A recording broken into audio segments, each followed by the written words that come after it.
এবার ভোটটা দিব আমরা দাঁড়িপাল্লাতে ভাই, এবার ভোটটা দিব আমরা দাঁড়িপাল্লাতে ভাই, এবার ভোটটা দিব আমরা দাঁড়িপাল্লাতে ভাই। তোমার আমার প্রথম ভোট ইসলামের পক্ষে হোক, তোমার আমার প্রথম ভোট দাঁড়িপাল্লা মার্কায় হোক, তোমার আমার প্রথম ভোট ইসলামের পক্ষে হোক, তোমার আমার প্রথম ভোট দাঁড়িপাল্লা মার্কায় হোক। দাঁড়িপাল্লা মার্কাতে ভোটটা দিবেন ভাই, এবার ভোটটা দিব আমরা দাঁড়িপাল্লাতে ভাই, এবার ভোটটা দিব আমরা দাঁড়িপাল্লাতে ভাই, এবার ভোটটা দিব আমরা দাঁড়িপাল্লাতে ভাই। প্রিয় ভাইরা, দীর্ঘদিন পর আপনাদের এলাকায় খোলামেলাভাবে একটি সমাবেশ করার এবং নির্বিঘ্নে আপনাদের সামনে কথা বলার সুযোগ আল্লাহ পাক আমাদেরকে দান করেছেন। এই অবস্থা বিগত 15-16 বছর কি ছিল না। এই অবস্থা ফিরিয়ে আনার ক্ষেত্রে যা কৃতিত্ব সবটাই আল্লাহর।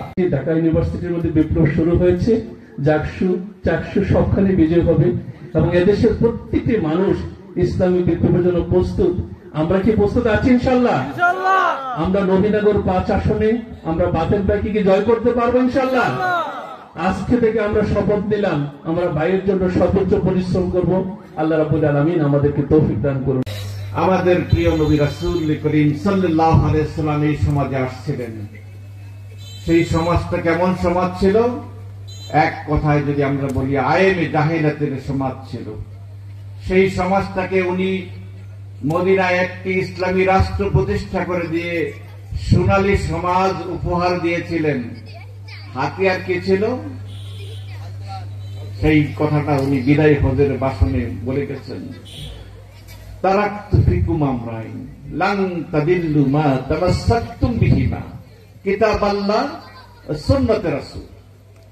আমি তোমাদের মাঝে দুইটা জিনিস রেখে গেলাম, এক কোরআন, দ্বিতীয় হলো রাসূলের সুন্নাহ। এই দুইটা জিনিস যতদিন পর্যন্ত তোমরা আঁকড়ে ধরে রাখতে পারবা, ততদিন পর্যন্ত তোমরা বিভ্রান্ত হবে না, পথহারা হবে না। আজকে আমাদের এই সমাজে বিভ্রান্তি এবং পথহারার কারণটা হলো এই দুই জিনিস থেকে আমরা অনেক দূরে সরে গেছি।